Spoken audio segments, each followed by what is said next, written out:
एक स्टूडेंट को अपनी तैयारी शुरू करने से पहले एक बढ़िया योजना बनानी चाहिए। देखो, योजनाओं के बिना आप लक्ष्य विहीन हैं।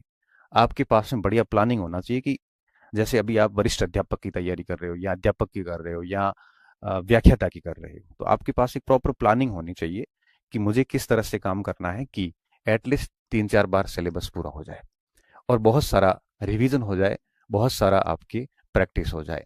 ये सारी चीज़ें आपको पहले से एक बढ़िया से योजना बनानी है। देखो, योजना बनाएंगे तभी अपन योजना लागू कर पाएंगे। अगर योजना बनाई ही नहीं है तो लागू क्या कर पाओगे? भले ये योजना आप दिमाग में बनाओ। जैसे जैसे मैं मान लो फर्स्ट ग्रेड की तैयारी कर रहा होता अभी या सेकंड ग्रेड की कर रहा होता, तो मुझे पता मेरे पास में अभी 7 महीने हैं या 8 महीने हैं या 4 महीने हैं। तो मैं ऐसी प्लानिंग करता कि भाई पहले 4 महीने मुझे एक बार ये कोर्स पूरा, कम से कम 4 महीने में, अधिकतम सॉरी, पूरा कर लूंगा। उसके बाद मैं ये करूंगा, उसके बाद ये करूंगा, ऐसे करके। और परीक्षा से पहले मैं एक बार, 15 दिन पहले एक बार फिर कोर्स पढ़ लूंगा। इस तरह से एक अच्छी प्लानिंग पहले आप करिए। प्लानिंग कर ली, प्लानिंग में क्या चीजें ध्यान रखनी है कि एटलीस्ट 3 से 4 बार सिलेबस हो। प्लानिंग में क्या ध्यान रखना है कि खूब सारा रिवीजन हो। और प्लानिंग में क्या ध्यान रखना है कि खूब सारी प्रैक्टिस हो। क्योंकि बिना रिवीजन और प्रैक्टिस के कभी भी कोई भी विद्यार्थी सफल नहीं हो सकता। क्योंकि एक बार पढ़ने से आपको फ्रूट नहीं मिल पाएगा। एटलीस्ट 3 से 4 बार, 5 बार पढ़ते हैं और उसकी खूब सारी प्रैक्टिस करते हैं, तब जाके हमें पता चल पाता है कि वास्तव में किस तरह से चीजें हैं वो परीक्षा में आती है और किस तरह से हम उसका उत्तर निकालने में सक्षम होते हैं। तो एक बढ़िया प्लानिंग कीजिए। उसके बाद क्या करना है आपको? अच्छे से पाठ्यक्रम का हर एक पॉइंट याद कीजिए कि पाठ्यक्रम में क्या है और क्या नहीं है। हमें टेक्निकल टीम कई बार बताती है कि सर, 10 में से 5-6 फोन ऐसे होते हैं बच्चों के, कोर्स लिए हुए बच्चों के, जिनको ये नहीं पता कि सिलेबस क्या है। मुझे बड़ा दुख होता है कि आप व्याख्याता की तैयारी कर रहे हैं, आप वरिष्ठ अध्यापक की तैयारी कर रहे हैं और आपको नहीं पता कि सिलेबस में क्या है और क्या नहीं। पाठ्यक्रम अच्छे से पता हो और उसके बाद में एक सीमित सी लिमिटेड सामग्री जो है वो आप जो है वो आपके यूं कहिए कि सामग्री हो। और सामग्री कैसी हो? बहुत लिमिटेड हो। बहुत अधिक सामग्री नहीं, बहुत लिमिटेड सामग्री हो। कम से कम सामग्री आपके पास में होनी चाहिए ताकि आप उसको रिवीजन कर सको। तो देखो, पाठ्यक्रम बढ़िया पढ़ लिया, सिलेबस पढ़ लिया और उसकी सामग्री को चयन कर लिया, फिर भटकना नहीं है। क्योंकि आप कहीं पे भी जाओगे, जैसे लाइब्रेरी चले गए, लाइब्रेरी में पास बैठा हुआ बच्चा जो है वो आपको भटका देगा। वो कहेगा ये किताब काम की नहीं है, आप ये लेके आ जाओ। क्यों? वो कौन तय करने वाला? वो तो खुद संघर्ष कर रहा है। उसको तो खुद को नहीं पता कि परीक्षा कैसे पास करनी है। और अगर मान लो कर भी ली है, तो जरूर थोड़ी किसी ने परीक्षा पास कर ली वो सबसे वो बताएगा, वो सारा सही बताएगा। हमने तो टॉपर्स को बिकते हुए देखा है। यहाँ तक कि लोग सिलेक्शन के बाद अलग भाषा बोलनी शुरू कर देते हैं, पढ़ते कहीं और से, बताते कुछ और है। और मैंने चयनित स्टूडेंट्स जितने भी हुए हैं, हम बहुत नज़दीक से उनको नोटिस करते हैं। हम देखते हैं कि पढ़ क्या रहे होते हैं, नौकरी के बाद वो क्या अलग ही बताते हैं। तो क्यों भरोसा करना किसी के ऊपर? आपने अगर सामग्री अपनी चयन कर ली है तो उसको भगवान मानिए और उसके ऊपर आप अंधे तरीके से लग जाइए। फिर अगर आप डाइवर्ट होते हैं, कोई भी आके एक लाइब्रेरी में आपके सहपाठी आपको डाइवर्ट कर रहा है, तो फिर हो गया काम। आप परिपक्व और समझदार विद्यार्थी तो नहीं है। ये कर लिया। उसके बाद क्या करना है? फिर उसके बाद इस योजना को लागू करना है और इतना तरीके से करना है कि आपकी योजना जो है वो ढंग से लागू हो। और अगर ढंग से योजना लागू हो गई, परीक्षा तक लगे रहना है, तो निश्चित तौर पे आप सफल हो जाओगे। और जितना इस मार्केट से दूर रहेंगे उतना आपको फायदा होगा। अब इन सब चीजों के साथ साथ में और क्या बातें ध्यान रखनी है, ये तो आपको करना ही है। इसके अलावा हर दिन जब प्लानिंग करो तो हर दिन कौन सी और बातों को ध्यान रखना है। जैसे आ, सबसे पहले होता है पाठ्यक्रम को पूरा पढ़ना, पाठ्यक्रम पूर्ण करना। लिमिटेड सामग्री से आपने पाठ्यक्रम पूर्ण किया, आपका दिन का हिस्से में कम से कम पाठ्यक्रम पूर्ण करना, ये तो होना ही चाहिए। अब जैसे सुबह उठे, 5-6 घंटे आपने बढ़िया से सिलेबस पढ़ा, अब एटलीस्ट दिन में 1-2 घंटे प्रैक्टिस होनी होनी चाहिए। हर दिन पाठ्यक्रम पढ़ने के साथ साथ 1-2 घंटे, एटलीस्ट 1-2 घंटे प्रैक्टिस होनी चाहिए। इस हेतु आपको क्या करना है? पीवाई क्यूज ले आओ, बहुत सारे प्रीवियस ईयर्स क्वेश्चंस जितने भी आते हैं मार्केट से ले आओ। और हर दिन एटलीस्ट 1-2 घंटे आपको क्या करना है? एक एक प्रश्न लिया और उसके ऊपर एनालिसिस करना है। देखो, सॉल्व नहीं करना, एनालिसिस। एनालिसिस का मतलब क्या होता है? एनालिसिस का मतलब होता है कि जैसे प्रश्न आपने पढ़ा, प्रश्न पढ़ने के बाद पहले ऑप्शन मत देखो, आप खुद से आंसर निकालने की कोशिश करो कि इसका उत्तर क्या है। उत्तर निकाला, नहीं निकल रहा है, फिर ऑप्शन देखो। ऑप्शन देखने के बाद दूसरे ऑप्शन पे भी सोचो कि ए क्यों नहीं हो सकता, बी क्यों नहीं हो सकता, सी क्यों है, डी क्यों नहीं हो सकता। इस तरह से चारों विकल्प पे थोड़ा थोड़ा पूरा दिमाग लगाओ आप। तो आप 1-2 घंटे में मुश्किल से 30-40 प्रश्नों को बढ़िया से सॉल्व कर पाएंगे। और एटलीस्ट हर दिन आप में इतना होना चाहिए, क्योंकि जितने अधिक प्रश्नों को आप एनालिसिस करोगे, इससे एक तो आप मैच्योर हो जाओगे, परिपक्वता जिसे अपन कह सकते हैं। आपको पता लगने लग जाएगा कि प्रश्न कैसे आते हैं, प्रश्नों की भाषा को कैसे समझना है, प्रश्नों का उत्तर कैसे निकालना है। आपको समझ में आ जाएगा कि प्रश्न को अटेंड कैसे करना है, कौन से प्रश्न छोड़ने योग्य होते हैं, किस विषय वस्तु से किस जगह जाके आपको पढ़ना है ताकि प्रश्नों का उत्तर अच्छे से निकल सके। आप जितने अधिक एनालिसिस करोगे उतना आप कंटेंट को ठीक से डाइजेस्ट कर पाओगे कि कौन सी विषय वस्तु अपने पढ़ने योग्य है और कौन सी विषय वस्तु छोड़ने योग्य है। जितना अधिक एनालिसिस होगा उतना ही आपको अपनी पाठ्य वस्तु के ऊपर या जो आपके पास में आपकी जो सामग्री है उस पर आपका भरोसा बढ़ता जाएगा। इसलिए कहते हैं कि बहुत जरूरी होता है एनालिसिस करना, और डेली 1-2 घंटे। मैं तो कहता हूँ टेस्ट सीरीज इतनी जरूरी नहीं है जितना पुराने प्रश्न जो है। पुराने प्रश्न का तात्पर्य ये नहीं है कि फर्स्ट ग्रेड की तैयारी करें तो केवल फर्स्ट ग्रेड के। अरे पुराने प्रश्न का तात्पर्य है जैसे आप सब्जेक्ट की तैयारी कर रहे हैं तो उस सब्जेक्ट के जितने भी पेपर है, चाहे यूपी ने लिया हो, चाहे मध्य प्रदेश ने लिया हो, चाहे यूजीसी ने लिया हो, सारे पेपर्स लाइए और उनका एनालिसिस करिए। एटलीस्ट दिन में 1-2 घंटे तो ये काम करना ही चाहिए।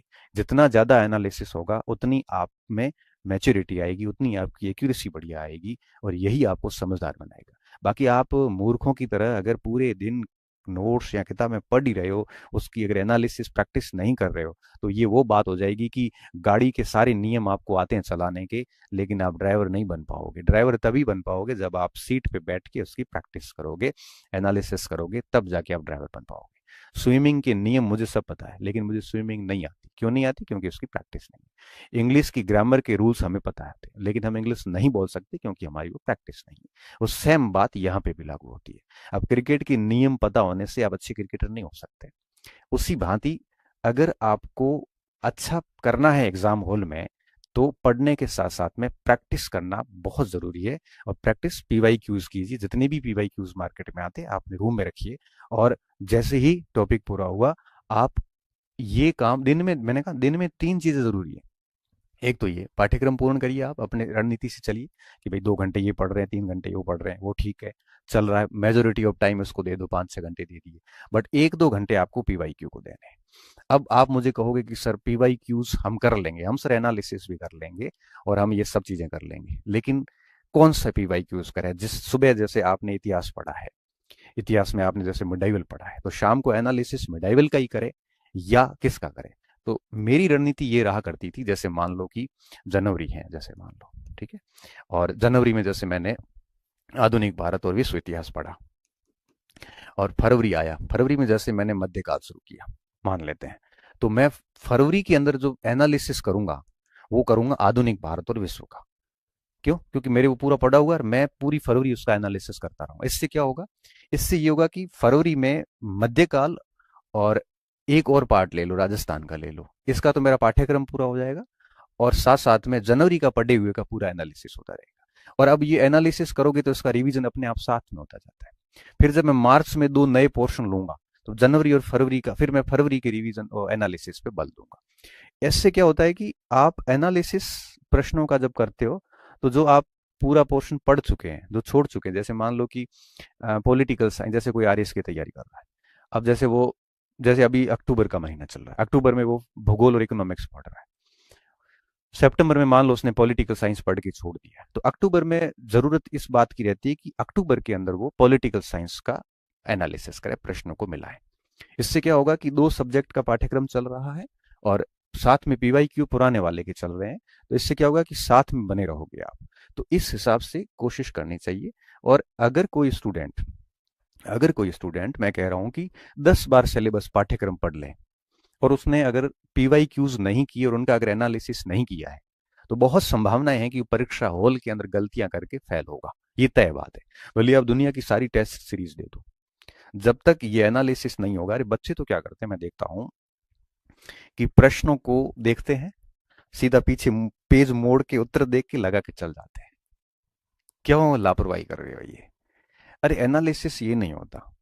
प्रश्न के ऊपर जान लगाइए आप उत्तर निकालने की, तभी समझदारी आएगी, तभी दिमाग के ऊपर जोर डाला जाएगा कि क्या क्या चीजें याद करने की कोशिश की जाएगी। और आज की तारीख में मैं हमेशा कहता हूं कि मेहनती बच्चों की कोई कमी नहीं है। आपकी मेहनत पे मुझे कोई डाउट नहीं है, बट मुझे डाउट इस बात का कि आप ये चीजें नहीं करते। ये चीजें आप नहीं करते। और मैं बताऊं, हम लोग जब तैयारी करते थे, मेरा जो ग्रुप पढ़ता था, ईमानदारी से कह रहा हूं, हम लोग ऐसा कोई दिन नहीं जाता था जिस दिन 20-30 प्रश्नों का बढ़िया से डिटेल्ड एनालिसिस नहीं किया हो। जैसे कोई सिंपल प्रश्न आ गया हमारे सामने, तो वो भी देखते थे कि इसके उत्तर में ये क्यों नहीं है, ये क्यों है। एक एक ऑप्शंस के ऊपर पूरी माथापच्ची करते थे, 5-7 मिनट एक ऑप्शन को देते थे। और एक परिणाम ये निकलता था कि 1-1.5 घंटा, वो 1-1.5 घंटा कौन सा लेते थे हम? भोजन बनाते वक्त ले लिया, या बहुत पढ़ाई में मन नहीं था उस समय, या फिर खेल के आए थे या खेलने जा रहे हैं उस समय, थोड़ा 1 घंटा पहले मन नहीं है पढ़ने का, उस समय हम एनालिसिस का काम करते थे। और एनालिसिस के लिए हमने तय कर रखा था कि जो पोर्शन हम पूरा पढ़ के साइड में रख चुके उन्हीं को एनालिसिस करेंगे। अभी जो करंट का पढ़ रहे हैं, जैसे सुबह आपने आधुनिक बात पढ़ा, शाम को अगर आप एनालिसिस करोगे तो एनालिसिस हो ही जाएगा, क्योंकि दिमाग पे जोर देने की जरूरत नहीं है। सुबह पढ़ा है तो शाम को सारे उत्तर आराम से निकलेंगे। ये एनालिसिस नहीं है।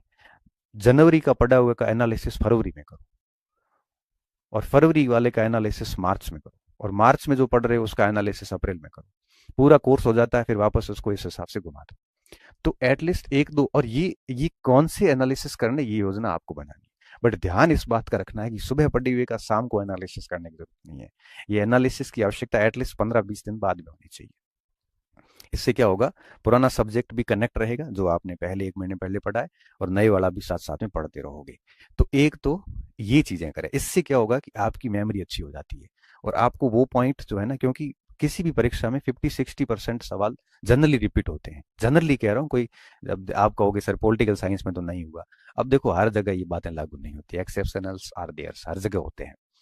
परंतु मोस्टली होता है कि 50-60% सवाल इतिहास जैसे विषय में, भूगोल में मैं देखता हूँ रिपीट होते हैं। अब आप अगर इनका इतना बढ़िया एनालिसिस करोगे ना, तो किसी भी विषय की जो मेन मेन पॉइंट्स होते हैं वो कंठस्थ हो जाते हैं। और मेन पॉइंट कंठस्थ हो जाते हैं तो उसके बाद कुछ बिंदु ही आपको याद करने पड़ते हैं, तो परीक्षाओं को आप बहुत अच्छे से कर सकते हो। इसलिए ये चीजें बहुत जरूरी थी। आज की जनरेशन ये सबसे कम करती है, और अगर आप ये कर रहे हैं तो आप बहुत अधिक बेरोजगार नहीं रहने वाले। ये मैं आपको लिख के दे देता हूँ, जो मैंने ये पीवाई क्यूज एनालिसिस का जो तरीका बताया, अगर आप ये कर रहे हैं ना, तो निश्चित तौर पे आप बहुत जल्दी सफल होने वाले हैं। और तीसरी बात, रिवीजन।